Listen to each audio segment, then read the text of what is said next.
and then you would relay that to the players. We would put it out on the pitch, not only in the 11v11s, but also the sort of smaller possessions and passing practices, etc. So there was a lot of things going on. I've got to say to you, Scott, that there were times, remember we lost to Millwall 4-0 at home, and I sat up in the stand, the only time I sat up in the stand, and I felt we just weren't connecting with the players, we weren't connecting with the fans. But we always felt that if we could just get the fans to believe in what we were doing, and Danny was very integral in that because it's quite fearless. He didn't see that, you know, we were a bottom three team. He didn't see it. He just felt that there was enough here to get out of the bottom three. And I think the big moment for a lot of the fans were winning away at Stoke last minute, beating QPR at home last minute. All of a sudden there was a slight belief that we could win games, but we knew it was going to be a tall order, and we kind of dismissed politely. You know, you don't look at the games against Ipswich and Southampton, you look at the games against the teams in and around you. And we lost heavily against Southampton, we lost heavily against Ipswich, but even coming back we felt they weren't the games that were going to affect us. But we lost to Huddersfield 4-0. 16 games to go, we lost 4-0, and I think that was the lowest moment for every single one of us. We got back to the training ground after the game, we sat there for an hour as staff, and we kind of said, if that's the lowest point, we can't go any lower than that. We have to find a way of making sure that these players and these supporters believe in us, and they certainly did. I think Danny was very clever with his press conferences, but also, you know, we played a part in it with making sure that the players, even from those dark results, that they knew they could win football matches. Obviously, you're a very experienced coach and you've been around the game for a very long time. Danny's only 35 years of age. He's obviously been taken to the hearts of the Sheffield Wednesday supporters. You speak to any Sheffield Wednesday supporter and they put him up there on a pedestal. How much do you think he benefited from what is quite an experienced coaching CV? I mean, he's worked at Southampton, he worked at Leipzig, he worked at Bayern Munich, he worked with the German national team as well. Yeah. Sam, I think what's been clever about Danny is embraced English football. He didn't realise how hectic the championship schedule would be. I've heard Kevin Hatchard say on TalkSport about English weeks, and he started to say it to us, and I was like, Danny, what's English weeks? And in Germany and in the rest of Europe, when it's, you know, Saturday, Tuesday, they call it English weeks. It's only England doing it. You know, so you finish the game on a Saturday and you've just got part of that game, because in less than 72 hours you've got another game. And he's embraced that. He's adjusted accordingly. He's listened to myself. He's listened to Neil. You know, he's been very open. And, you know, he's had to learn quickly because, you know, he's had to deal with man management. You know, in Germany, a lot of the time there's sporting directors that deal with a lot of those off the field things. We've had players who've been playing and trying for the club out of contracts. I mean, Scott will tell you how hard that is, that players are half thinking, well, am I going to be here next year or not? But we're asking them to go out and win football matches. So a lot of credit's got to go to those players that put that to one side and actually said, you know, we can actually do this.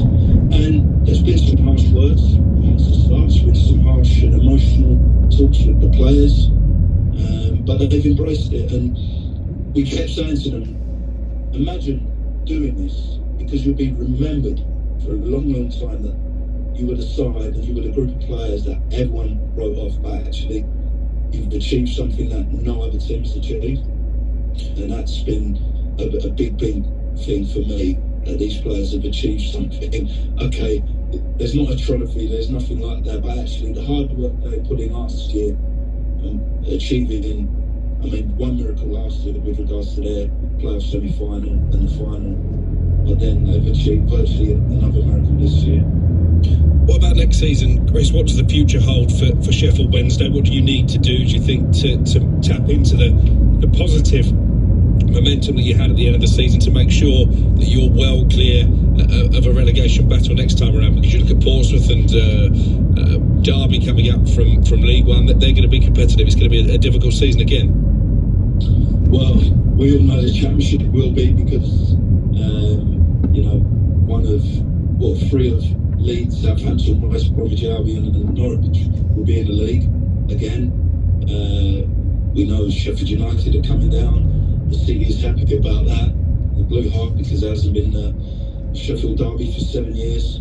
And we know the teams coming down from the Premier League, they're going to have a little bit of stability, definitely money. It's going to be hard for us again. We understand that, but Danny is very positive in his outlook. He wants us to, think forward like he has done all year. And we've got to make sure that we have a group that is ready for what is going to be yet another test of our resolve, another test of our coaching acumen. But one thing for sure, and I've got to tell you guys, this club's got under my skin. I think the fans will know I celebrate as hard as them in game, because the support is second to none. I mean, it is quite incredible, home and away, what our supporters have been like, and they backed us, and they'll back us again next year, and hopefully we can, add to some good players that we already have to really make a real good go of it next year. Chris, has the future been sorted then for you and Danny? I mean, Danny's come out and said he knows exactly what he feels the club needs. So therefore, the onus is on the owner now, isn't it? It's a big time, which obviously he's had problems himself with the fans. He's got a real chance to back Danny and you, of course, to get the fans back on side. And what is the potential? You've spoken a little bit about the club. If recruitment is sorted, could you even be trying to chase promotion next season? You're not going to get me. But what's the? We know the potential in terms of size of the club. It's huge. Yeah. Will he be backed incredible, because he knows what he wants, doesn't he? Well, let's hope so. I mean, there's discussions. And we know that happens at every club at the end of every season about what players you like to retain, what players are going to move on, what you'd like to bring in. That happens at every club, and we're no different. My contract actually ends this June. I didn't sign to the end of next year like everyone else, just because when I came in October with Dan, we met each other a couple of times when I was with England. He was with Germany, but we didn't know each other, and I wasn't sure how it would all go. But like I said, it's got under my skin, and so I love working with him. I think he's potentially going to be a very, very good manager higher up, whether that's Premier League, whether that's Bundesliga, whatever he wants to do. I think he's got the makings of that. But a long way to go for him, a lot of learning, which will always continue as a young manager. So we'll see where it lies and where we get to on that. But one thing for sure, part one has been completed, what we wanted to do, and that was to stay in the Championship. And then part two is about trying to progress. Everyone wants to progress. We know we're going to have 23 other teams all having the same sort of ideals for what they want to do in the future. And I hope that we can push this great club. We've only been there 7 months, but it has at times felt like 7 years with the results, with sort of setbacks, but it's made us stronger. We've shown vulnerability as a group, but we've also shown togetherness. And I really hope that we can continue on this great journey that we've had in 7 months. It's been incredible. Really well, good luck to you, good luck to Danny, and good luck to Sheffield Wednesday as well. And I'm pleased that you got to enjoy the celebrations yesterday. Hair of the dog, Chris. Hair of the dog. Sounds like a place to do. Yeah, absolutely. Yeah, I'm going to have to put that in next time I'm in Sheffield. Yeah, okay. Thank you very much, Chris Powell, who joined us live to talk about Sheffield Wednesday beating the drop in the Championship at the weekend. Still to come, we're going to pay tribute to a very special birthday boy, and we might just touch quickly on the WSL title race as well. This is Talk Sport. White and Jordan on Talk Sport with Selco Builders Warehouse. With the Selco app, it's now even easier to buy from Selco. Download it for free from the App Store today. You can sense the glory. What a night! The semi-finals, where each match is epic. Oh, that's a stunner! It's unscripted. Wow, this is the shock of all shocks. Spontaneous drama. This is astonishing! This is where the season is defined. Every game, What a story! totally unmissable. The UEFA Champions League, Europa League and Conference League semi-finals, only on TNT Sports. The sound of. There's nothing more satisfying than a garden spring clean with Karcher. Whether it's decking, patios, fences or driveways, dirt, dust and moss don't stand a chance against Karcher's pressure washers. This is what Karcher Clean feels like. Bring back the wow.